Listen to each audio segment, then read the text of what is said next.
बार बार पूज्य बाबा सब बोला करते हैं कि चाहे आपको कितना जितना ध्यान करना उतने देर से, लेकिन समय पे बैठिए, समय बांध लीजिए।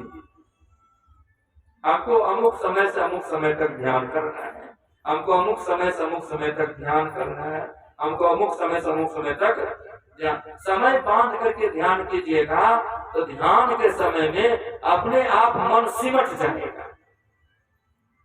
ध्यान का समय होने लगेगा, अगर कहीं थोड़ा सा भी ध्यान ललक हो जाएगी तो तुरंत मन सिमट करके उधर अपने आप संसार का काम छूटने लगेगा, मानने लगेगा अरे ध्यान का समय हो गया, जाते हैं ध्यान, अब ध्यान का समय, जाते हैं ध्यान कर। नहीं, हमको सत्संग की आदत लगती है। कहीं जाते हैं ना, कोई कितनों आदमी कहता है बाबा आइए ना मेरे यहाँ, हाँ जाएंगे, नहीं किसी को नहीं कहते हैं, हाँ जाएंगे, हाँ एक दिन जाएंगे। आदमी फोन कर रहा था, बाबा सब जगह जाते हैं, हमने यहाँ नहीं आते हैं। अरे काहे उदास होते हैं, हाँ एक दिन जाएंगे, हाँ जाएंगे।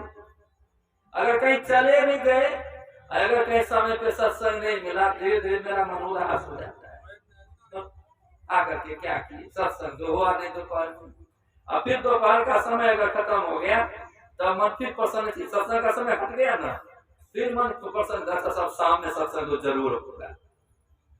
कहीं अगर सामने सत्संग ने बेकार हो गया, झूठो आए, क्या कहते हैं वो, बेकार हो गया, झूठो आए, आए कहाँ सत्संग हुआ, कहाँ सत्संग किए ना।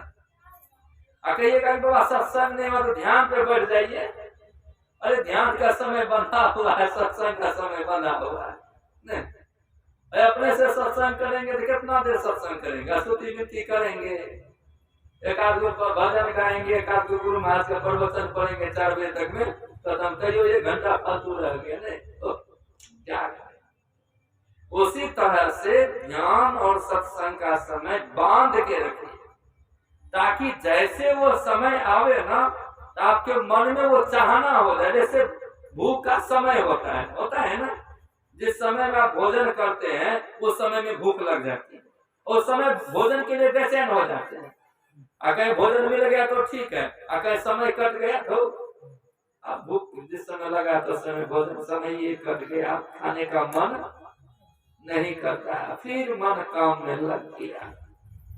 उसी तरह से ध्यान में जो है अपने जीवन के कुछ भाग को बांट दीजिए न, समय को बांट दीजिए, जीवन रोज के जीवन का कुछ भाग बांटिए।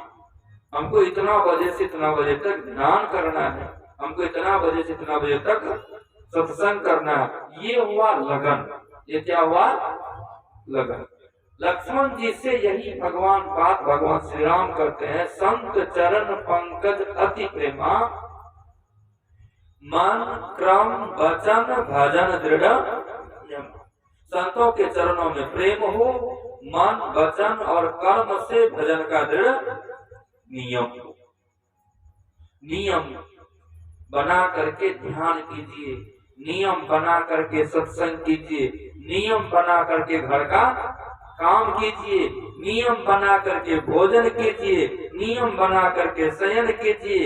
इससे क्या होगा, आपका जीवन संयमित और आप स्वास्थ्य युक्त रहेंगे, आप अस्वस्थ जल्दी नहीं होंगे, रोग व्याधि जल्दी नहीं होगा। तो समय पे जो काम करना है करते जाइए, करते जाइए, करते जाइए, करते जाइए, हो जाएगा। उसी तरह से ये मनुष्य शरीर में क्या कहते हैं गुरु महाराज, नख से सीख लो,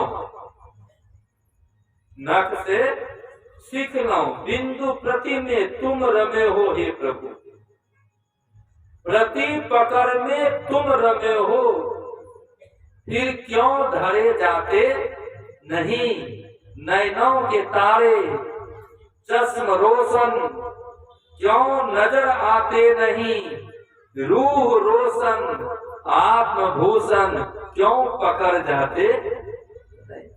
सब में हम आप में है, आप हम में हो, हम आप में हैं, आप हम में हो, लेकिन हम आप में है ये तो ज्ञान होता है, लेकिन आप हम में हो ये हमको विश्वास नहीं हो पा रहा है। जब तक कि आप प्रत्यक्ष ना हो जाओ, जैसे जब तक कि घी प्रत्यक्ष न हो जाए तब तक विश्वास होता है कि दूध में घी है। घी निकलेगा दूध से। उसी तरह से इसी मनुष्य शरीर के द्वारा आप परमपिता परमात्मा को प्रत्यक्ष करेंगे, लेकिन जैसे युक्ति से दूध निकाल लिए उसी तरह से गुरु भक्ति के द्वारा आप उस परमात्मा को प्रकट करें। गुरु भक्ति करी, गुरु महाराज ने कहा गुरु भक्ति करी, गुरु गुर लही भज में ही पाइए राम हो राम। अगर मिल जाएंगे वो, मान लिए किसी को मिल गए मिल जाएंगे तो उसका जीवन कैसा हो जाएगा, कैसा होगा, उसके जीवन में क्या परिवर्तन आएगा, उनके मिलने के बाद क्या होगा मेरे जीवन में। तो कहा भुजंगी जी महाराज गरुड़ ऋषि कहते हैं सबसे पहले परमात्मा स्वरूप का विवेचन किए, फिर उनके प्राप्ति का स्थान बताइए, और फिर मिलने के बाद जीवन में क्या होगा वो भी विवेचन करते हैं। व्यापक व्याप अखंड अनंता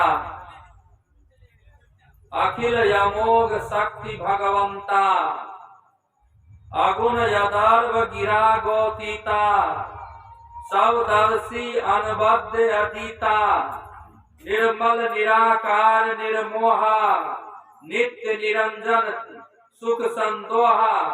अब बताते प्रकृति पार प्रभु सब उर्वासी, प्रभु प्रकृति के परे हैं लेकिन सबके योग हृदय में निवास करने वाले हैं। उर्वासी माना योग, उर माना योग हृदय, नहीं उस योग हृदय में स्वयं परमपिता परमात्मा का निवास स्थान है। वो योग हृदय ना देवताओं के पास में है ना भूत प्रेत के पास में है, याद रखेंगे। नहीं, देवता तो प्रकाश रूप है, किस रूप में है, प्रकाश रूप में है। और जो प्रकाश जगत में चला योग हृदय में प्रवेश करता है तब प्रकाश जगत में जाएगा,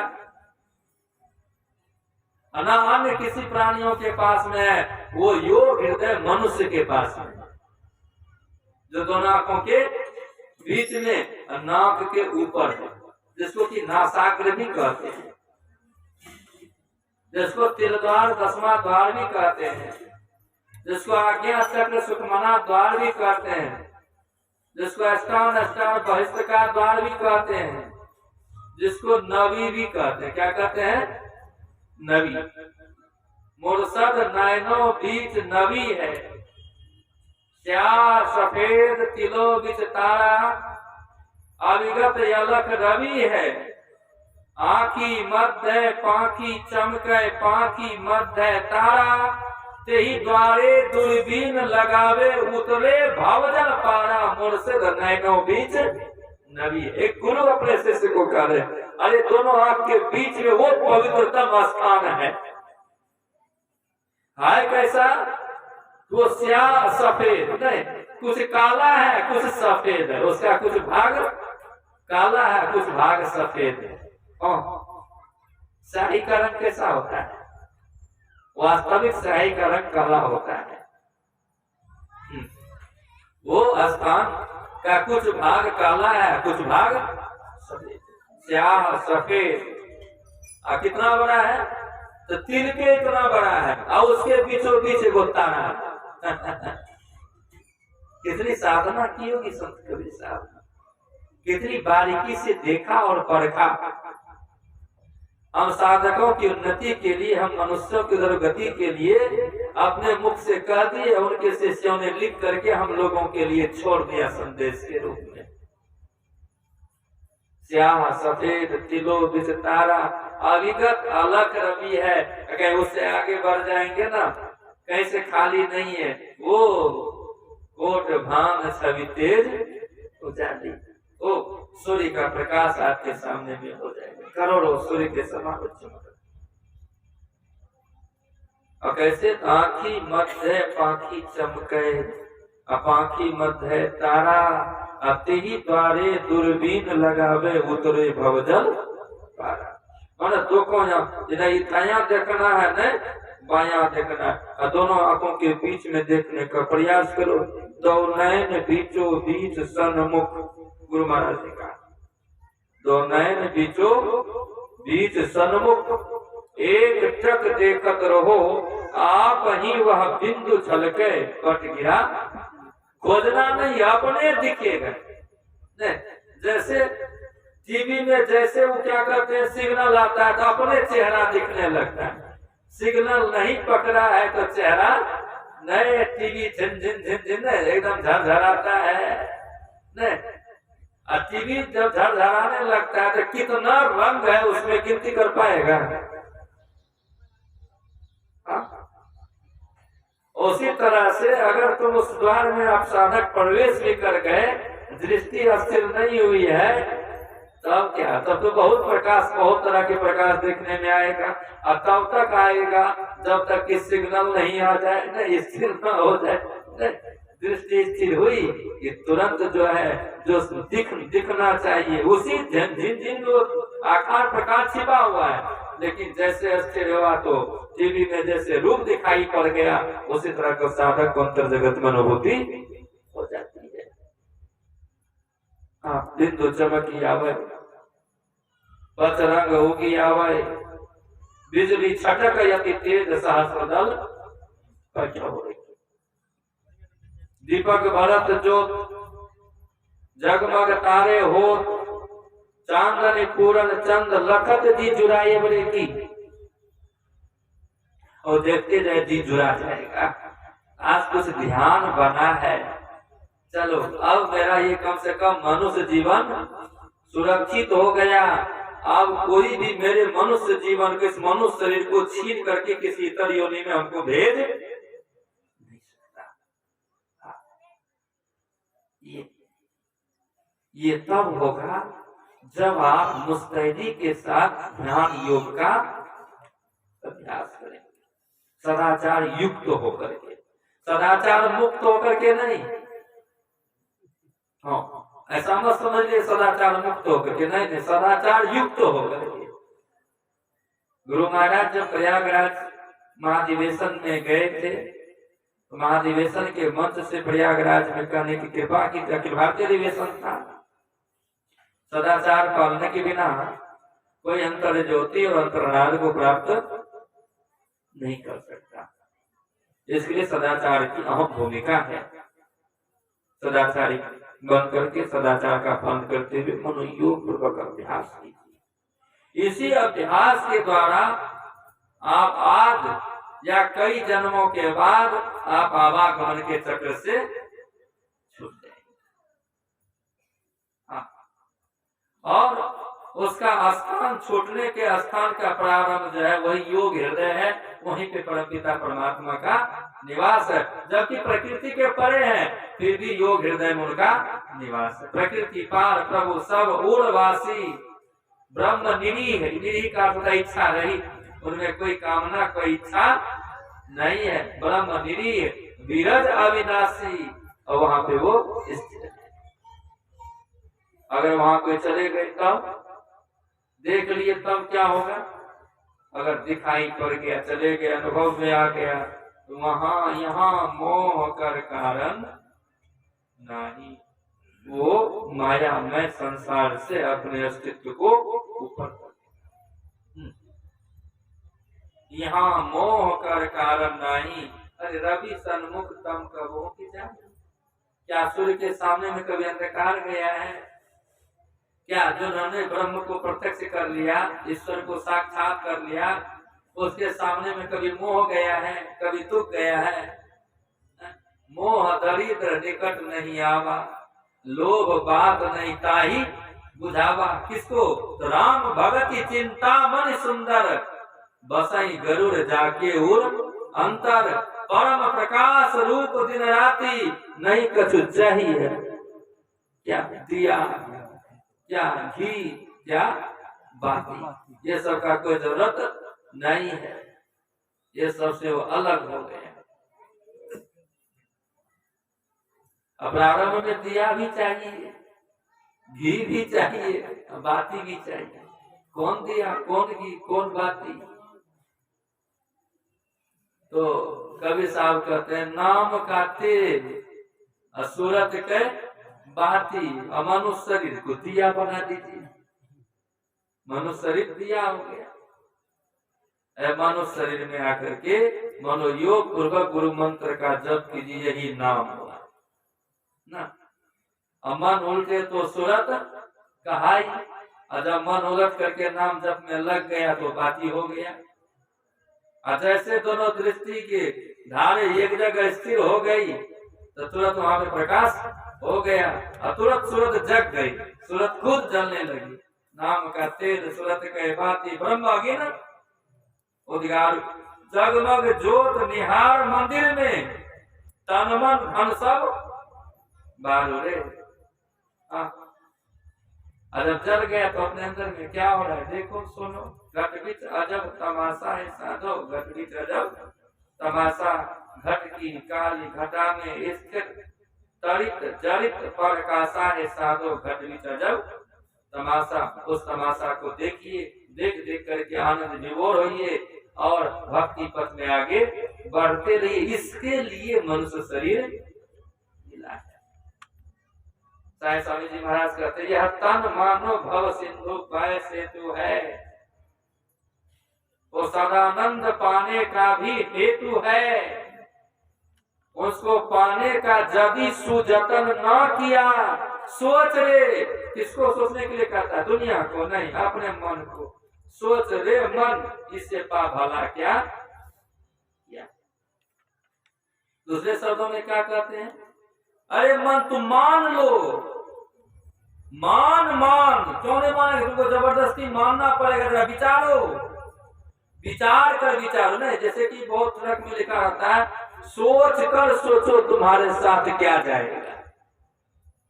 नहीं, खूब सोच लो और तब जाके सोचो कि तुम्हारे साथ क्या जाएगा। उसी तरह रे मन, मान कर फिर मानो। मान यह तन तेरा हीरा रतन अनमोल है, विषयों के पीछे पर पगले कर रहा माटी मोल है। या खाली तुम भजन में लगे रहो, ध्यान नहीं करो तो उससे भी काम बनने वाला नहीं। रे मन क्या सोचता है? ध्यान में मन नहीं लगता है, ध्यान नहीं करेंगे, बस गीत भजन गाते स्तुति विनती कर लेंगे, संतवाणी गा देंगे, काम बन जाएगा? नहीं होगा। अरे नहीं मन लगे तो यो बैठ करके ध्यान करना होगा। अरे मन सोच ले केवल, तीसरे बार में मन को समझाते हैं, अरे मन सोच ले केवल, भजन गाने से क्या होगा, समय का मूल्य न जाना तो पछताने से क्या होगा। समय की कीमत को समझो। ये समय इतना बेशकीमती है कि महाशंख द्रव्य देने के बावजूद भी बीता हुआ समय लौट करके नहीं, उससे आगे तो धन की गिनती ही खत्म हो गई। सबसे अंतिम बच्चा में हम लोगों को पढ़ाया जाता है शंख, शंख के बाद महाशंख, महाशंख के बाद गिनती ही नहीं है, तो कहां से पढ़ाएगा। खूब धन हुआ तो महाशंख धन हुआ। महाशंख धन दे करके भी सोचोगे बचपन लौटा लें, महाशंख धन दे करके सोचोगे जवानी लौटा लें, महाशंख धन दे करके भी सोचोगे कम से कम बुढ़ापा को सुरक्षित करने होने वाला नहीं है। जाओ, गुरु महाराज ने अकाट्य शब्दों में उद्घोष किया, समय गया फिरता नहीं, झट ही करो निज काम, जो बीता सो बीतया, अवहु कहो गुरु नाम, संत मता बिनु गति नहीं, सुनो सकल दे काम। अरे जो चाहो उद्धार को, भगवान का संतान बन जाओ, कुछ नहीं मिलेगा। देवी देवता का संतान बन जाओ, कुछ नहीं मिलेगा। भूत प्रेत का संतान बन जाओ, बहुत आदमी भूत प्रेत का भी संतान बन जाता है, और जो भूत प्रेत का पूजा करेगा तो उसी का संतान बनेगा। भूत प्रेत जो पूजते मरकर होवे भूत है जी, भूत जो नहीं भरमत फिरे वाको वही वपूत है जी। गुबरेला पिल्लू फूल पर न बैठे वो बैठे जाके कुहमूत पे जी। पलटू कुल की रीति न छोड़े, जहाँ पाप गया तहाँ पूत है जी। बाप कस्सी चढ़ाता तो हम भी कस्सी चढ़ाएंगे, बाप दारू पीता था तो हम भी दारू पिएंगे। इसको पता नहीं कि बाप का बाप जो ध्यान भजन सत्संग करता तो हम ध्यान भजन सत्संग नहीं करेंगे। कहिएगा बाबा आपको कैसे पता उसके बाप का बाप ध्यान भजन सत्संग करता था। ये भारत ऋषियों का देश है। भारत में जितने मनुष्य सब ऋषि मुनि के संतान हैं। अमृतों का देश, अमृत के पुत्र हैं। जो अमृत के पुत्र हैं तो अमृत क्या करते थे? जो ऋषि के पुत्र ऋषि क्या करते थे? दारू शराब पीते थे, गांजा भांग अफीम खाते थे, मांस मछली खाते थे, अंडा गंडा खाते थे। वैसे के तुम वंशज हो। अब बीच में तुम गड़बड़ा गया तुम्हारा। नहीं, बस वही नहीं, अपने मूल को पकड़ो। बस जब तक कि मूल को नहीं पकड़ेगा तब तक मार खाते रहेगा। देखो बूढ़ा बाबा था, उसका पेट खराब हो गया, बुढ़िया भेजी डॉक्टर के यहाँ। बूढ़ा बाबा गया डॉक्टर के पास में, डॉक्टर कुछ दवाई दे दिए। बूढ़ा बाबा का कुछ परहेज की खाएंगे। डॉक्टर साहब कर दिया, कह दिया कि जाइए कहिएगा खिचड़ी खिलाएगी। क्या खिलाएगी? खिचड़ी का याद नहीं रहता है तो जब थे जाइए खिचड़ी खिचड़ी खिचड़ी खिचड़ी। तो दवाई को खरीदा में लइए लिया था बेचारा जेबी में। दवाई को भुलाने वाला था नहीं, भुलाने वाला था खिचड़ी। खिचड़ी खिचड़ी जब रहा था, आगे का दांत था नहीं, हो गया खाचरी खाचरी खाचरी खाचरी खाचरी खाचरी। वो किसान जो है ना संजोग से लगाया था कौनी मरवा खेत में। अब भादों का महीना था, बड़ा था, पक रहा था, असगरे पानी पानी, सब पक्षी का हाथ वही है। खूब कौनी में जाकर के बढ़ता था। खेरी कौनी आप लोग देखे होंगे, आजकल का बच्चा सब नहीं देखा होगा। हम हमारे घर में बहुत बनता था खेरी का भात। जब बनता था रूस के जाके सूख जाते थे। अब देखने के लिए नहीं मिलता कि शौक से कहीं खेरी कौनी खाए। हाँ भाई, रूस के जाकर के हम सूख जाते थे, खैले नहीं करते थे। कितनों मना ले, कितनों मेरी माँ कहती थी बेटा लक्ष्मण, गाली में देती थी, कहती थी बेटा लक्ष्मण, वैसे को सहाते हो। कितनों मना ले, नहीं खाते थे, सूख जाते थे। मानते करते, मानने का जरिया होता है भाई। बस विष नहीं आते देता था, मान जाते थे। 12 बजे रात में विष नया मिल गया ना, 5 नया 10 नया से काम नहीं चलता। क्योंकि विष नया में बढ़िया जाल मोड़ देता था हमारे गाँव में भाई। विष नया ले लिए, उसके खा लिए, उसके बाद तो फिर भोले कभी हो गया खुला की। तो अब तो खैर मिलता भी नहीं है। अब खूब चिड़िया पड़ रहा है, पड़ रहा है, पड़ रहा है। तो अब किसान जो चिड़िया हटाने परेशान है, बुरा हुआ कर रहे खाचरी खाचरी खाचरी। बड़ा गुस्सा होगा उनको। हाँ, चिड़िया हटा रहे अपने खाचरी खाचरी। तो बोलते क्या बोले मुन्नू बाबू? कहा दिया बोलिए उड़ चिड़ी उड़ चिड़ी उड़ चिड़ी उड़ चिड़ी। अब बुढ़वा बोलने लग गया उड़ चिड़ी उड़ चिड़ी उड़ चिड़ी उड़ चिड़ी। आगे चल के वो पीपल का गाछ था। अब पहलिया ना जाल बिछा करके कुछ दाना डाला ताकि चिड़िया बैठेगा तो जाल में फंसेगा तो कुछ हार होगा। अब वो दूर में बैठा हुआ था पहलिया, जो सुना ना बुढ़ा हुआ करा उड़ चिड़ी उड़ चिड़ी। बुढ़ा यहाँ क्या बोल रहा है? उड़ चिड़ी लगाया तो चमेटा। अब रोने लगा। क्यों मारा? हमको वो बता दिया उड़ची करने के लिए। अरे हम चिड़िया फंसाने के लिए जाल बिछाए। क्यों? किसान क्यों नहीं उसको मारा? थोड़ा डांट करके कह दिया किसान शाकाहारी था। किसान के अंदर में गुरु हरिसंत बड़े बुजुर्गों के प्रति श्रद्धा विश्वास थी और बहलिया मांसाहारी था, क्रूर था। इसलिए वो आयु की भी मर्यादा नहीं रखी, उस वृद्ध के ऊपर प्रहार कर दिया। क्या कहें? अब तुमको पैर से लिखा, हम कुछ छो नहीं कहेंगे। न उड़ चिड़ी न खा चिड़ी न पैर से खिचड़ी तो बेचारा भूलिए गया। और जब घर आए बुढ़िया पूछती है दवाई दिया? तो हाँ दिया। कुछ खाने पीने तो जैसे पूछा खाने पीने तो बुढ़वा रोने लग गया। क्या कौन क्या कहा है?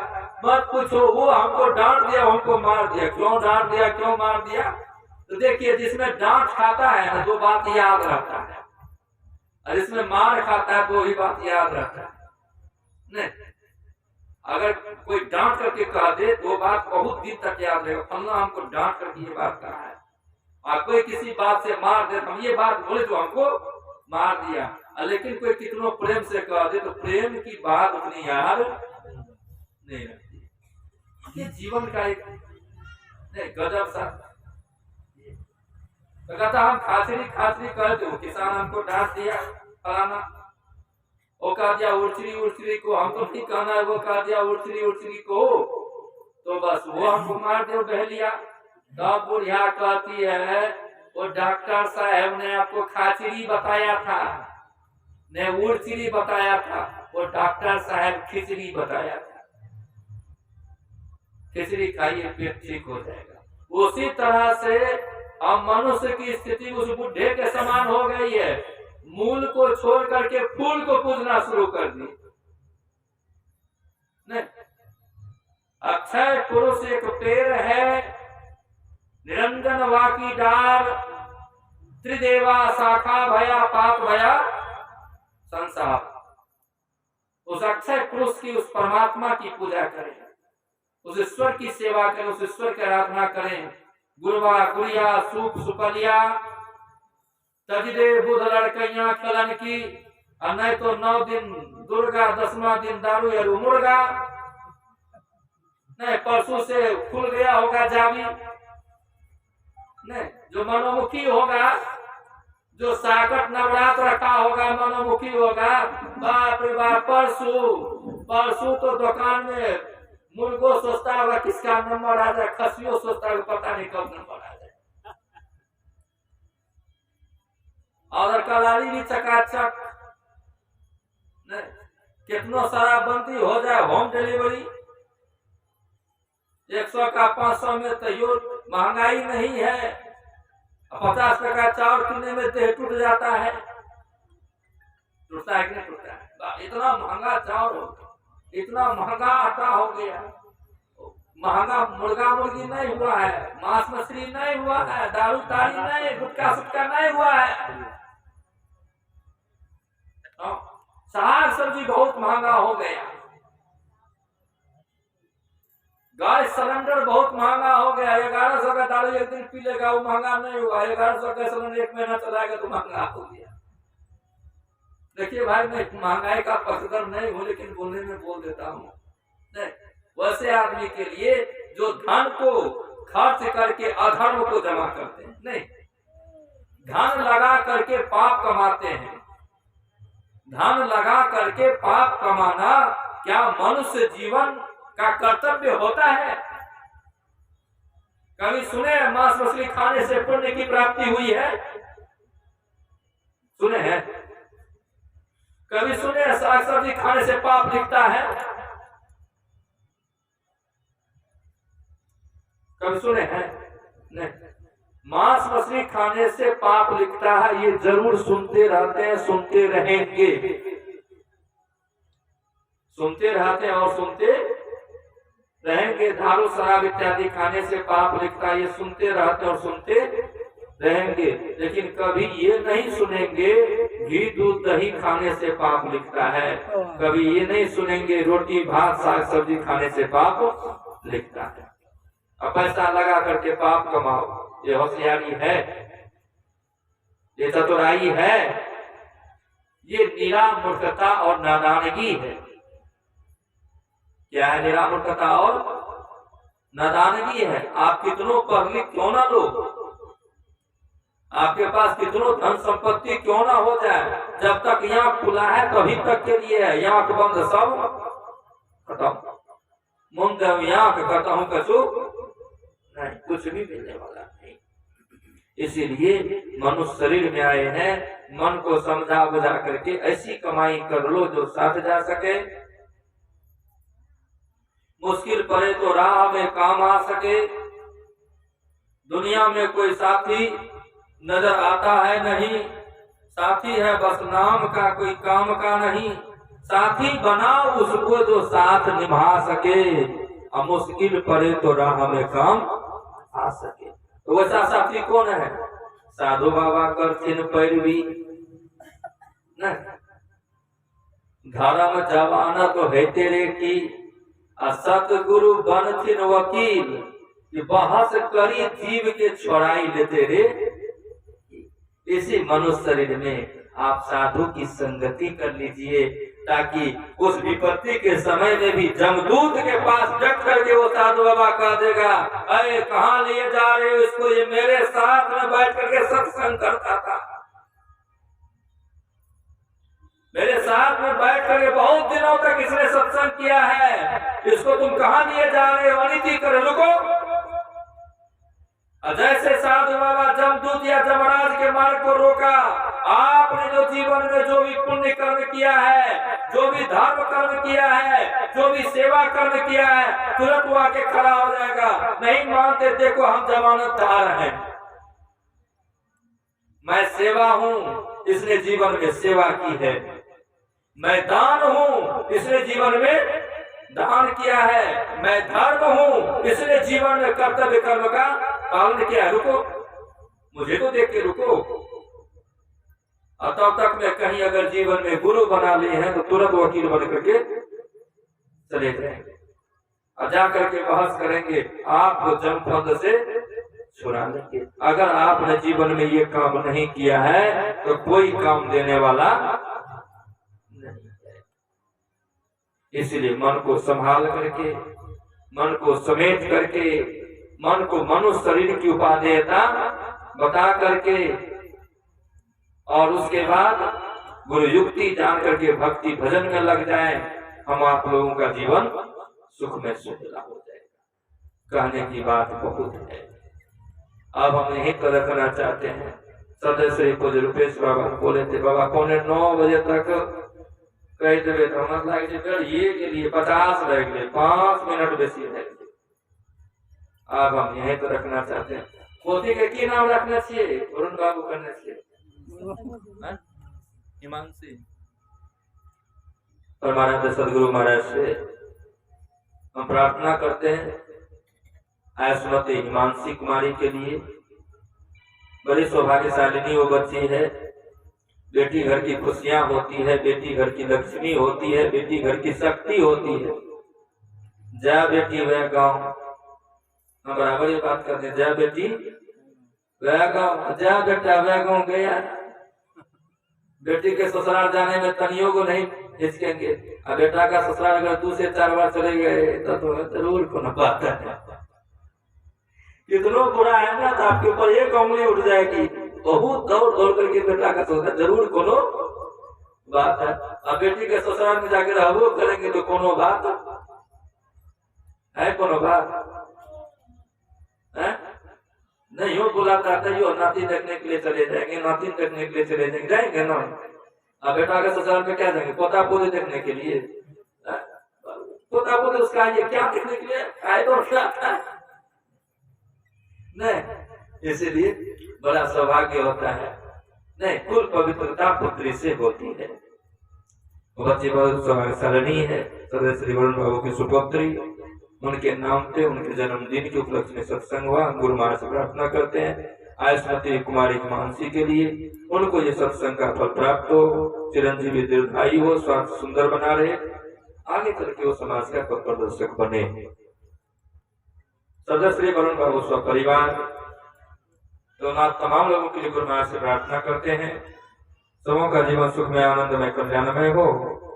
इसी तरह एक में होकर के सत्संग करते कराते सुनते सुनाते अपने जीवन को सुख में शांति में बनाते रहें। ये शुभकामना के साथ श्री सद्गुरु महाराज